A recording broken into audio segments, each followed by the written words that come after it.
Tapahoma matangnya mahita di bagasan rohat tabe.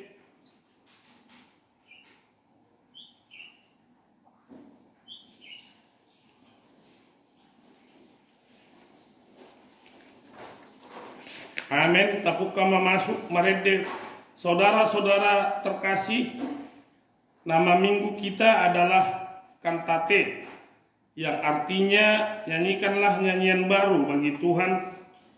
Dengan demikian kita umat yang dikasihani Tuhan, marilah kita menyanyikan nyanyian baru bagi Tuhan. Bersorak-sorailah bagi Tuhan, bergembiralah, bersorak-sorailah, dan bermazmurlah.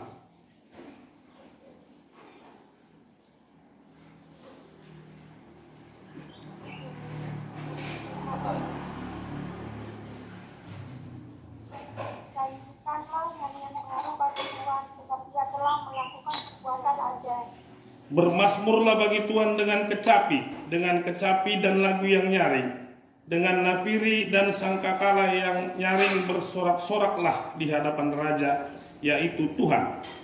Biarlah gemuruh laut serta isinya, dunia serta yang diam di dalamnya. Biarlah sungai-sungai bertepuk tangan dan gunung-gunung bersorak-sorai bersama-sama di hadapan Tuhan. Sebab Ia datang untuk menghakimi bumi. Ia akan menghakimi dunia dengan keadilan dan bangsa-bangsa dengan kebenaran.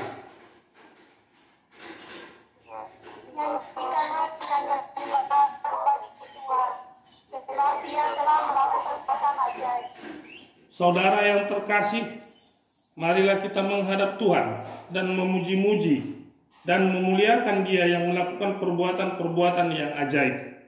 Datanglah kepadanya, wahai umat yang rindu akan keajaibannya. Kita bernyanyi. Edetas yang nomor 14 ayat 126. Puji hamu Jehovah tutu pardenggan basa. Los tedema. Puji hamu Jehovah tutu pardenggan basa para sirohasa leleng nai pardenggan basai para sirohai sai burjube marende sude mamuji-muji Tuhan debata Jehovah para sirohai namar muliai.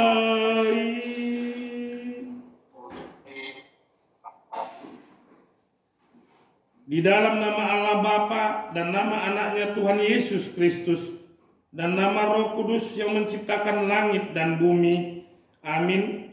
Nyanyikanlah nyanyian baru bagi Tuhan, sebab Ia telah melakukan perbuatan-perbuatan yang ajaib. Tuhan telah memperkenalkan keselamatan yang daripadanya, telah menyatakan keadilannya di depan mata bangsa-bangsa. Keselamatan telah dikerjakan kepadanya oleh tangan kanannya, oleh lengannya yang kudus. Haleluya. Taideon haleluya. Haleluya. Haleluya. Haleluya.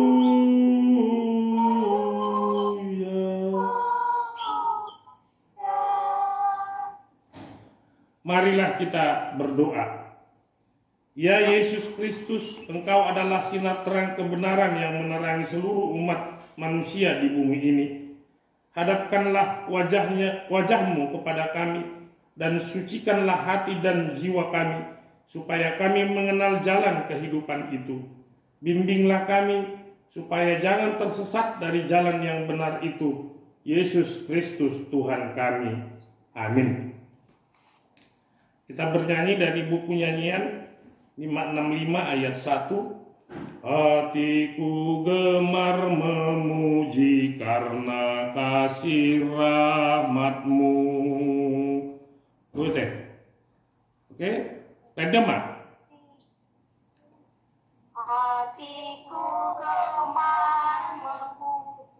karena kasih rahmat-Mu bagai bunga pagi hari, mekar karena berkat-Mu. Kuasa dosa ratap tangis, sinar karena kasih-Mu. Sukacita yang abadi beri padaku Tuhanku.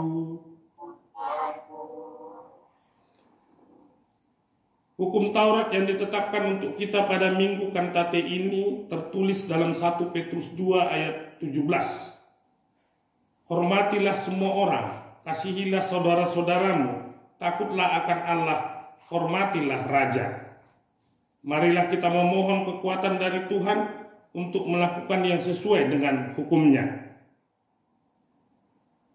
Ya. Ya Tuhan, kuatkanlah kami melakukan yang sesuai dengan hukum-Mu. Amin. Amin. Mari kita sian nomor 432 ya sada. Sian hurungani dosaki ro autuho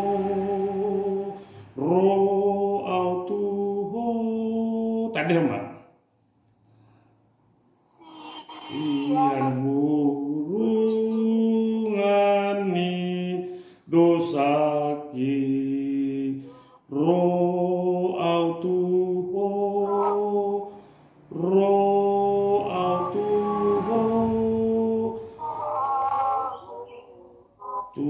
Tuhan luar dimudarmi Yesus auro Tuho nasarohaku malum hipas gabe mamo ranang pepogos sian jeaku ro autuho je.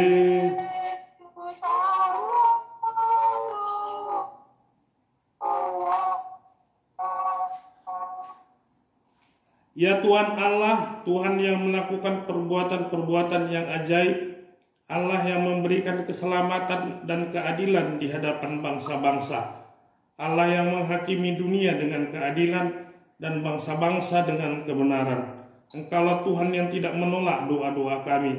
Kami berkumpul bersama-sama berdoa kepadamu, bukan karena kebenaran kami, melainkan hanyalah karena belas kasih-Mu yang besar. Kasihanilah kami di dalam doa dan permohonan kami oleh karena anak-Mu Tuhan Yesus Kristus Tuhan kami. Ya Tuhan Allah yang memberikan keselamatan dan keadilan, kasihanilah kami. Ya Tuhan Allah yang memberikan keselamatan dan keadilan, Engkau melihat penderitaan bangsa kami dan seluruh bumi ini yang disebabkan oleh pandemi COVID-19 ini. Oleh karena itu, kasihanilah kami, banyak yang menderita dan sengsara oleh karena COVID-19 ini. Berilah damai yang daripadamu, sehingga sukacitamu menyertai kami. Ya Tuhan Allah yang memberikan keselamatan dan keadilan, kasihanilah kami.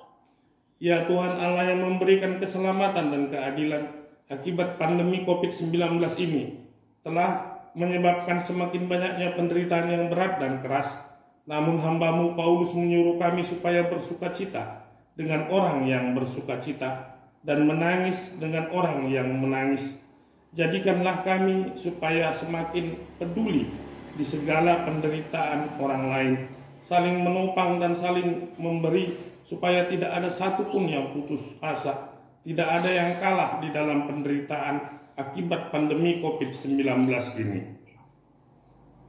Ya Tuhan Allah yang memberikan keselamatan dan keadilan, kasihanilah kami. Ya Tuhan Allah Bapa kami yang Maha Kuasa dan Pengasih, Engkau tidak berkenan kepada kematian orang fasik, melainkan Tuhan berkenan kepada pertobatan orang fasik dan kelakuannya ke jalan yang benar supaya ia hidup. Oleh sebab itu kami memohon kepadamu, jauhkanlah kami dari segala murka dan hukum-Mu. Ampunilah dosa dan kejahatan kami, agar kami beroleh hidup di dalam kasih karunia-Mu.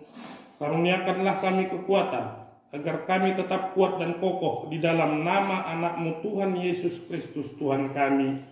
Amin. Deo kamu matu julum ode bataku. Deo kamu.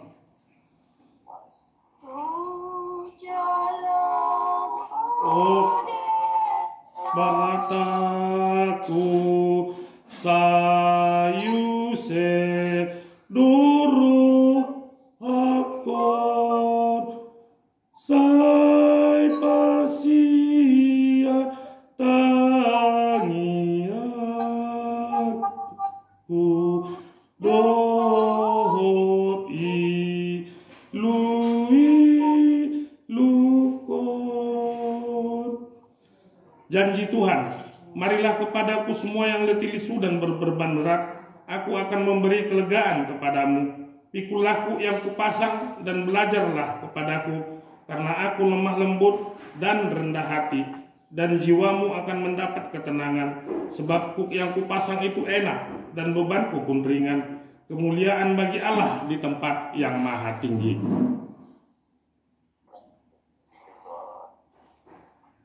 Arede Mahita sian nomor 655 ayat sada. J 655 tejo tarik tonara.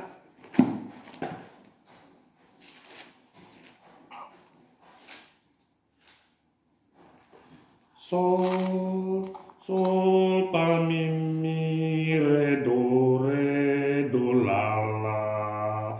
Baiklah, sol pa mi mi de la la. Yesus Tuhanku di homa awon, asamangi hutuho autoktong. Tadi oma. Yesus Tuhanku di maawon asamangi hutuho autoktong gohiro aku ingani awon sonang diho ya. Oh Tuhan, tugu maaf.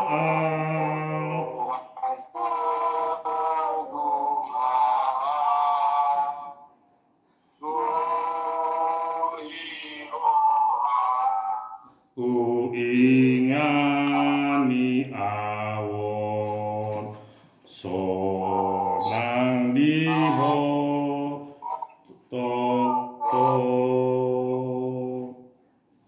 Firman Tuhan yang menjadi epistel bagi kita pada Minggu Kantate hari ini tertulis dalam Ulangan 31 ayat 14 sampai 22. Kemudian berfirmanlah Tuhan kepada Musa, sesungguhnya sudah dekat waktunya bahwa engkau akan mati, maka panggillah Yosua dan berdirilah bersama-sama dengan dia dalam kemah pertemuan, supaya aku memberi perintah kepadanya. Lalu pergilah Musa dan Yosua berdiri di dalam kemah pertemuan. Dan Tuhan menampakkan diri di kemah itu dalam tiang awan, dan tiang awan itu berdiri pada pintu kemah. Dan Tuhan berfirman kepada Musa, ketahuilah, engkau akan mendapat perhentian bersama-sama dengan nenek moyangmu, dan bangsa ini akan bangkit dan berjinah dengan mengikuti Allah asing yang ada di negeri kemana mereka akan masuk. Mereka akan meninggalkan aku dan mengingkari perjanjianku yang kuikat dengan mereka.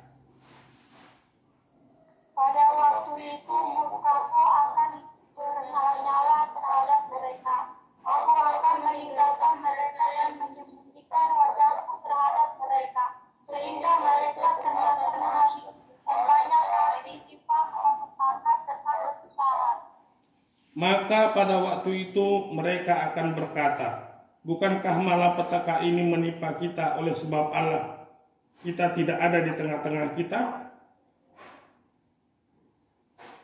Tetapi aku akan menyembunyikan wajahku sama sekali pada waktu itu, karena segala kejahatan yang telah dilakukan mereka, yakni mereka telah berpaling kepada Allah lain.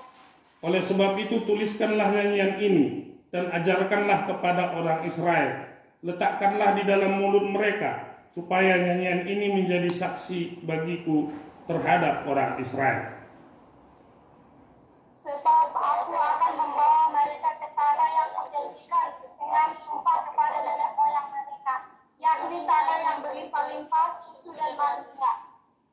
Mereka akan makan dan kenyang dan menjadi gemuk, tetapi mereka akan berpaling kepada Allah lain untuk beribadah kepadanya. Aku ini akan dinista mereka dan perjanjianku akan diingkari mereka.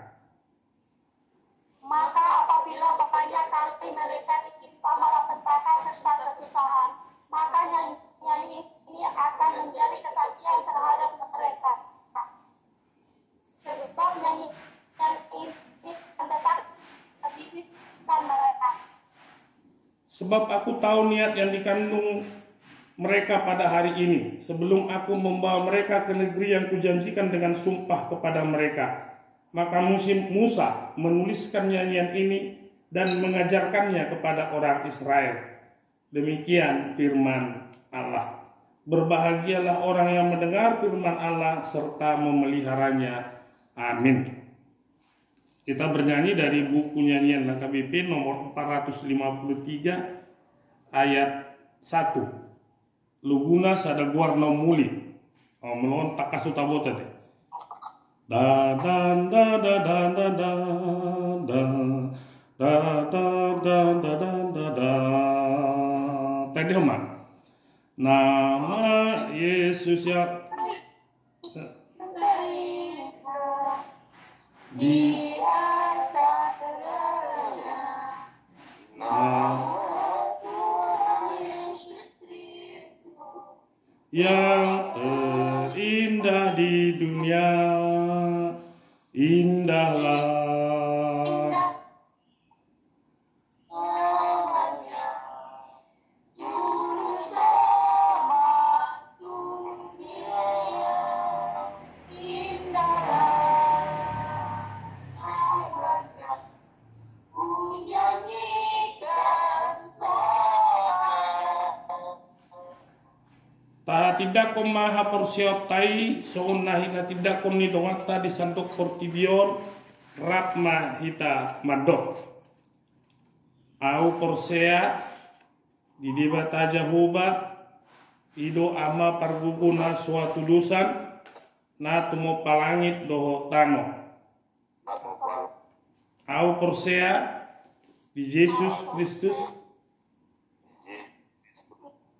anak dili bata Jehovah nasadai ingane tubuh si baria na alo igabe asatun di perbadia andorang suabulua hidup tuhata na tumau na gerdi di pangumuman silatus nama kita pada do ipana di tau na kita na pono tu kita kamu perlu diari nama anak jurgo tahun siam debat malai para gogo atu kadi isi baiklah saya mulai tu kalau mangumi ala nama untuk nama au persea di tondi perbadia kuria atau bangala akan abalia do ya siani dosa do dihatai nama ulah mangulu so daging ni ala nama mati do tidak ngulu na sudah amin. Maret de Mahita sian nomor 435 ayat tolu lagu nasional donate da da da da da da da da da da da da da da da tadi mak marolo diki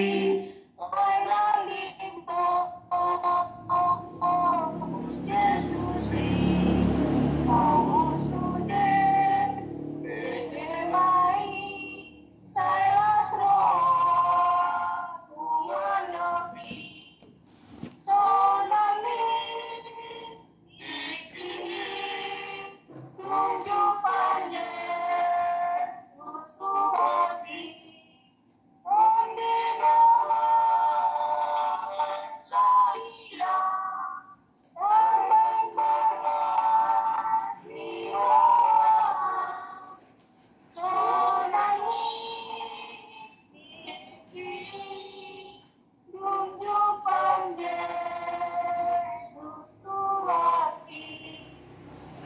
martangi yang mahita.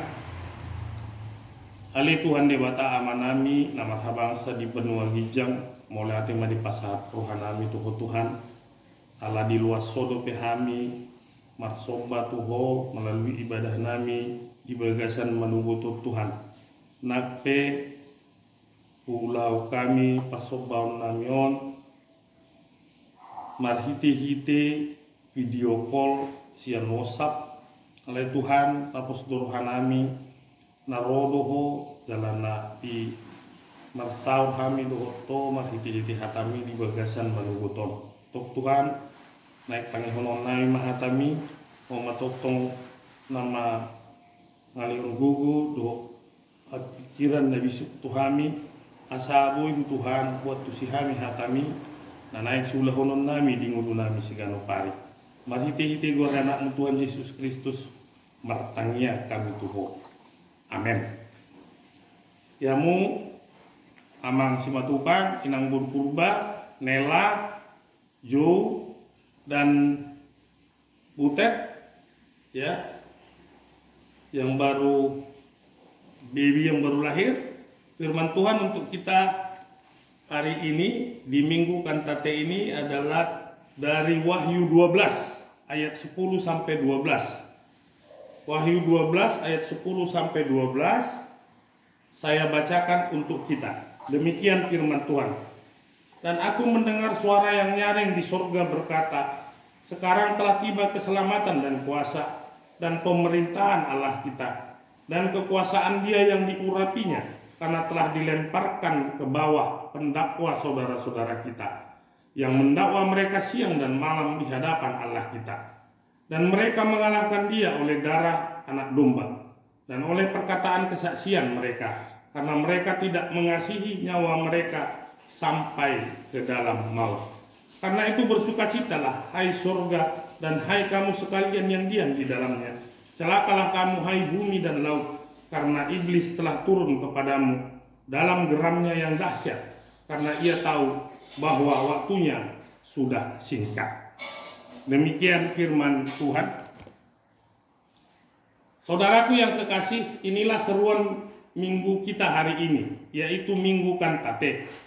Di saat kita diselimuti kekabutan yang sangat tebal, kabut kehidupan yang membatasi jarak pandang kita, bahkan menjadi rintangan yang sangat menuntut kehati-hatian kita untuk melangkah atau berjalan seterusnya. Kabut itu adalah wabah pandemi COVID-19 yang sesungguhnya tidak lagi sebatas kabut, tetapi juga sudah menjadi ancaman serius tentang kehidupan kita. Bagaimana kita bernyanyi atau menyanyikan nyanyian baru di saat kita berhadapan dengan hal seperti ini? Apakah yang dapat kita perbuat agar kita keluar dari dan selamat dari ancaman ini? Saudara, firman Tuhan hari ini yakni kitab Wahyu 12 ayat 10 sampai 12 menekankan satu nyanyian kemenangan orang percaya. Ada apa dengan nat ini? Saudara, bila kita membaca ayat sebelumnya, yaitu ayat 7 sampai 9, kita akan mengetahui bahwa dalam penglihatan Yohanes melalui kitab Wahyu ini, bahwa ada sesuatu peperangan di surga antara malaikat Tuhan, yakni Michael, dengan seekor naga atau ular tua yang disebut juga iblis atau setan. Hal ini menggambarkan sebuah drama di atas panggung pada akhir dari kesudahan zaman. Setelah peperangan di surga dan pengusiran setan, dan dalam sebuah waktu yang singkat dia dibelenggu dalam jurang maut. Kemudian setelah pengadilan terakhir dilemparkan ke dalam lautan api sampai selama-lamanya, maka timbullah peperangan di surga. Kita tahu bahwa peperangan di dalam dunia rohani yang tidak terlihat dan berada di atas kita telah ada sejak permulaan zaman. Inilah yang telah memikat imajinasi dari seorang penyair terkemuka, yaitu John Milton, dalam sebuah tulisannya yang berjudul Paradise Lost. Tidak ada bahasa yang lebih hidup, bahkan kalimat yang agung yang dapat menggambarkan perang antara kebaikan dan kejahatan di dunia spiritual. Hal ini merupakan jenis yang sama dari sebuah legenda dalam ras lain serta bahasa yang lain, seperti kisah tentang Taman Eden dan Menara Babel.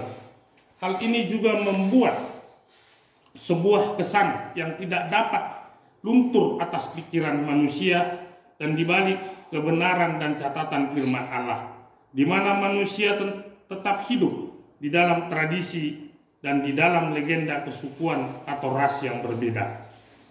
Ungkapan firman Allah yang mengatakan, maka timbullah peperangan di surga dan terjadi pengusiran setan itu. Karena itu bersukacitalah hai surga dan hai kamu sekalian yang diam di dalamnya. Karena sejak saat itu setan harus meminta izin masuk ke dalam kehadiran Allah dan berjalan keluar masuk dari putra kemuliaan. Dan di sini di Taman Eden sejak semula setan telah menjadi penggoda dan perusak kita. Tetapi bersukacitalah hai surga dan hai kamu sekalian yang ada di dalamnya. Ini adalah permulaan dan pemurnian dan pembersihan seluruh ciptaan Allah. Tetapi di sana masih ada sebuah bagian yang tersisa. Celakalah kamu hai bumi dan laut. Dan apa yang kita baca di sini di dalam gambaran dari kesudahan zaman adalah kebenaran rohani dan kisah keluarga manusia. Celakalah kamu hai bumi dan laut, karena iblis telah turun kepadamu. Dalam geramnya yang dahsyat, itu adalah ular tua berkepala 7 yang berwarna merah, yang marah, murka dan gusar. Dan dengan pikiran satu kepala setan tidak cukup, dia memiliki 7 kepala. Kesempurnaan dan kepenuhan dari kelicikan akal bulus, kebengisan, kekejian dan kejahatan. Dan dia menyukai kemegahan dan mempertunjukkan kuasa kejahatannya. Dan dia memiliki 7 mahkota dan 7 tanduk yang menempatkannya sebagai penguasa bumi, menempatkan dirinya sebagai penguasa dari ciptaan Allah yang telah hancur. Dan itu telah menjadi karakter pemerintahannya sejak semula. Firman Tuhan berkata bahwa dia adalah pendusta dan pembunuh sejak semula. Sebab air mata yang jatuh dari setiap yang hancur dan setiap kehidupan yang runtuh adalah pekerjaan setan dan roh-roh jahat. Di dalam masa Ayub, atas izin Allah, setan menghancurkan keluarganya, membunuh anak-anaknya, dan menempatkan Ayub dalam keputusasaan dan duduk di tengah-tengah abu. Dalam kitab Zakaria 3 ayat 1, Nabi Zakaria melihat Yosua imam besar berdiri di hadapan malaikat Tuhan, dan setan berdiri di sebelah kanannya untuk mendakwanya. Di dalam Matius pasal 4, dia berusaha untuk menghancurkan anak Allah sendiri di dalam pencobaan yang ganas dan hebat serta sulit untuk ditolak. Juga dalam Injil Matius 13 ayat 19, Tuhan kita berkata, si jahat merampas firman Allah yang ditabur di dalam hati manusia. Dia berkata di dalam pasal yang sama bahwa musuh yang jahat menaburkan benih lalang di antara gandum adalah iblis. Di dalam Injil Lukas 13 ayat 16, Tuhan Yesus menunjuk kepada wanita yang bersujud ini dan berkata, perempuan ini sudah 18 tahun diikat oleh iblis. Yohanes berkata, setan menempatkan diri dalam hati Yudas untuk mengkhianati Tuhan. Kitab Kisah Para Rasul 5 ayat 3 berkata bahwa setan merasuki Ananias dan Safira untuk mendustai Roh Kudus. Di dalam 1 Petrus 5 ayat 8, Rasul yang hebat itu berkata bahwa iblis setan berjalan berkeliling sama seperti singa yang mengaum-ngaum dan mencari orang yang dapat ditelannya. Dan setan akhirnya dilemparkan. Celakalah kamu, hai bumi dan laut, karena iblis telah turun kepadamu dalam geramnya. Namun orang-orang kudus mengalahkan dia dan menang serta berjaya atas dia. Bagaimanakah hal ini dapat terjadi? Bukankah ini sangat mengherankan dan sukar untuk dipercayai bahwa manusia yang terbuat dari debu tanah dapat menang atas ulah besar yang berkepala 7 dan dimahkotai dengan 7 mahkota. Bagaimana hal ini terjadi? Hal itu bukan karena orang-orang kudus berjumlah sangat banyak. Faktanya jumlah mereka sangat sedikit. Hal itu bukan karena mereka adalah manusia yang bermartabat dan kaya serta memiliki posisi sosial. Mereka tidak memiliki apa-apa. Juga bukan karena mereka adalah orang-orang yang berpengaruh. Mereka tidak pernah memiliki pengaruh yang cukup untuk dapat keluar dari penjara dan kurungan. Bukan juga karena mereka dinaungi oleh dan dilindungi oleh lengan tangan Maha Kuasa dari Tuhan yang Maha Kuasa. Di dalam faktanya yang sangat mengesankan ketika kita membaca kisah dari orang-orang kudus baik di dalam Alkitab dan sejarah sekuler yang mengesankan bahwa Allah mengizinkan mereka untuk diberikan menjadi makanan singa, dan mereka dilumpuhkan, dan mereka dianiaya, dan mereka digergaji, dan mereka dipenggal, dan diasingkan, dan diusir. Kita juga akan melihat bahwa mereka dipenuhi dengan luka-luka korban dari cakar dan taring dari ular itu. Di sana ada sebuah tangisan dan rintihan yang datang kepada seluruh anak-anak Allah di dalam seluruh generasi. Aku manusia celaka. Siapakah yang dapat melepaskan aku dari tubuh maut ini? Akan tetapi rakyat yang lemah ini, manusia yang terbuat dari debu tanah ini, pendosa dunia ini, mereka menang atas ular berkepala 7 dan iblis bertanduk 7 dan iblis bermahkota 7 ini. Amang, Inang, dan anak-anak kami, bagaimana mereka dapat menang? Sebuah hal yang luar biasa, dan mereka mengalahkan dia oleh darah anak domba dan oleh perkataan kesaksian mereka, karena mereka tidak mengasihi nyawa mereka sampai ke dalam maut, dan mereka mengalahkan dia oleh darah anak domba. Dan apakah arti penting dari perkataan itu yang berasal dari Tuhan? Dan kuasa apakah yang dapat mengalahkan dan dapat menang atas kerajaan setan yang dapat ditemukan dalam darah pengorbanan anak Allah? Dengan penuh dorongan dan jaminan serta penuh keberanian, mereka dapat menghampiri tahta yang maha berdaulat. Ya, kata Paulus, tetapi sekarang di dalam Kristus Yesus, kamu yang dahulu jauh sudah menjadi dekat oleh darah Kristus. Di dalam darah anak domba, kita memiliki akses yang sempurna ke tahta Allah. Kita dapat memberitahukan Allah segala sesuatu tentang konflik yang mengamuk ini, tentang status yang tidak sama dalam pertempuran ini, dan merupakan pertempuran yang paling tidak sebanding dengan penguasa angkasa yang berada di satu sisinya, yang penghulu malaikat sendiri, Mikael, tidak berani untuk menghardik, tetapi berkata, kiranya Tuhan menghardik engkau. Akan tetapi dia adalah lawan kita, dan kita berperang terhadap dia. Tetapi di dalam kuasa dari anak Allah dan di dalam hak akses di dalam darah kepada tahta yang maha tinggi, kita dipercik dan ditutup oleh darah. Kita tidak terkalahkan oleh kebal. Hal ini membawa kita ke dalam berkat Allah yang luar biasa atas penerimaan kita di dalam kemuliaan. Amanginang dan anak-anak kami yang di rumah, status kita berkat martabat dari orang berdosa yang telah diselamatkan di dalam surgawi. Lihat di dalam ayat sebelumnya, karena telah dilemparkan ke bawah pendakwa saudara-saudara kita yang mendakwa mereka siang dan malam di hadapan Allah kita. Karena setan berdiri di hadapan Allah dan berkata, dengarkanlah dia, bayangan dari hatinya adalah jahat, mimpi dia hidupnya adalah keburukan. Lihatlah dia, dan setan mendakwa umat Allah siang dan malam. Dan di manakah seseorang yang berdiri dan berkata, dakwaan ini salah, aku murni dalam seluruh pikiranku. Hal-hal yang disampaikan oleh setan tentangku adalah salah, aku sempurna di dalam seluruh hidupku. Tidak ada manusia yang dapat berdiri dan mengakui kesempurnaannya itu. Tidak, semenjak Allah menciptakan dia di dunia. Amanginang dan anak-anak kami di dalam nama Kristus Yesus, karena itu setan berkata, lihatlah dia adalah seorang pendosa yang buruk.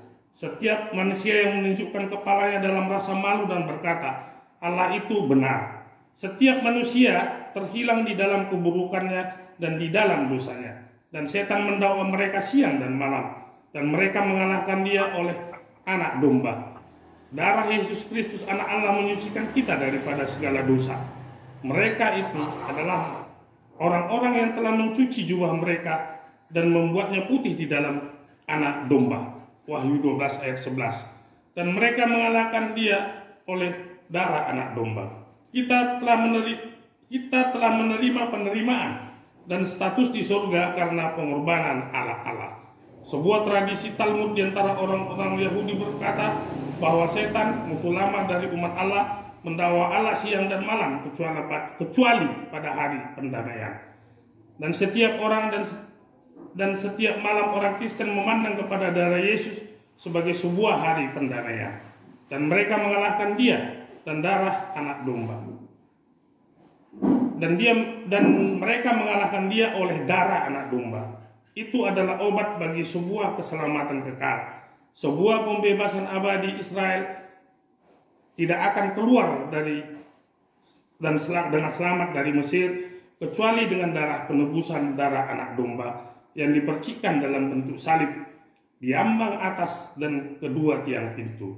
Dan di bawah perlindungan warna merah, bendera darah yang berkibar dari anak Allah dalam simbol darah Paskah anak domba, mereka berbaris keluar dari perbudakan ke tanah